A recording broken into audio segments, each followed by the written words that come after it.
right, thank you, Rodneyah. Time now 6:08 with just 1 week to go before the April 30th stay-at-home order expires here in Alabama. We continue to look at what reopening Alabama could possibly look like.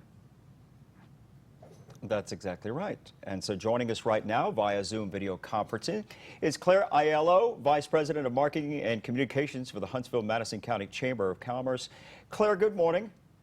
Good morning, Pat and Marie. How are you doing? We're doing well. Thanks so much for coming on. What we just saw is that graphic of Take 5, Give 5. We'll talk about that in a second, Claire.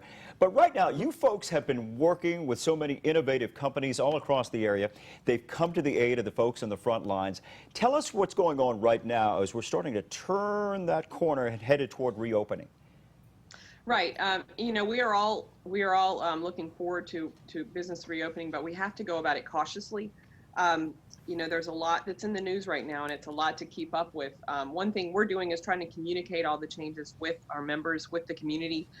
We've upped our presence on the website. We've had a lot more people helping add content there. We're sending out more newsletters. We're posting on social media. A lot of information that businesses should know as they prepare to reopen. There are a lot of health guidelines that are coming out, you know, now and in the past few days. One thing, you know, as companies, you know, bring employees back on, they really need to think how they're going to, you know, keep people 6 feet apart if that's not been part of their culture so far. But, you know, that's one thing that they need to think about, their employees having masks if they need them on the job site.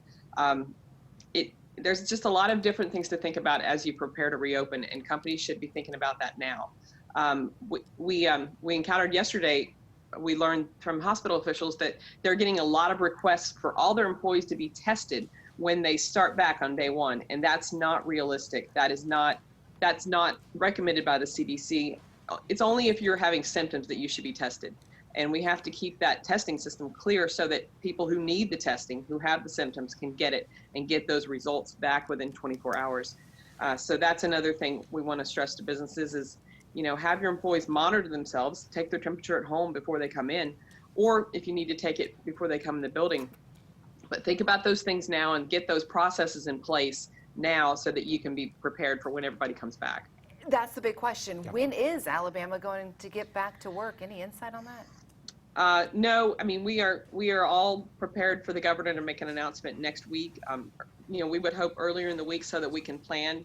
We know that the order goes through April 30th, and we expect that to stay in place. We don't expect an early reopening.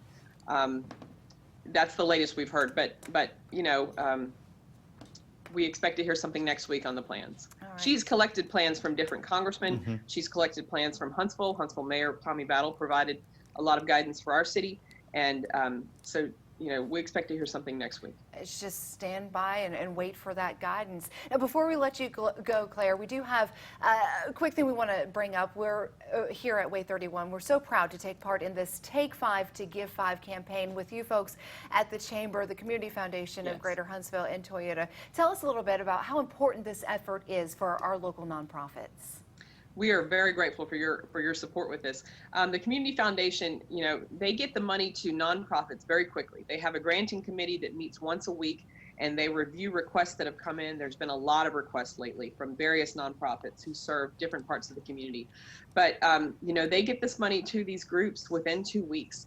So it can be used to support, you know, different efforts, from food banks to the Catholic Center of Concern that helps families with basic needs.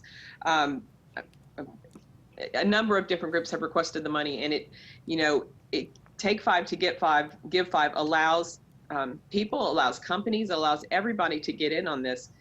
We encourage people to give what they can. We encourage companies who can give more to give more. Take 5 to Give 5 further. You know, Kim Ogle at Toyota kind of made that challenge yesterday on the city mayor's update at 12 o'clock. Toyota's kicking in $50,000. 50. That's a big amount. Aerojet Rocketdyne kicked in $10,000 yesterday. There's a lot.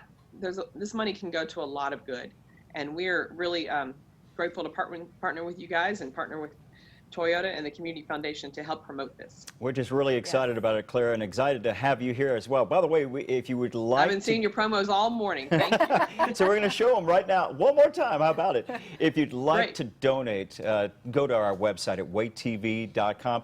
Claire Aiello with the Chamber of Commerce, thank you so much for all you folks have been doing out there, helping those businesses, Thank helping our you. community. Thank you. Thank you very much to both of you as well. Thank and you to for your team. joining us. Time now 6:13. Keep it right here. We've got more news and weather coming your way.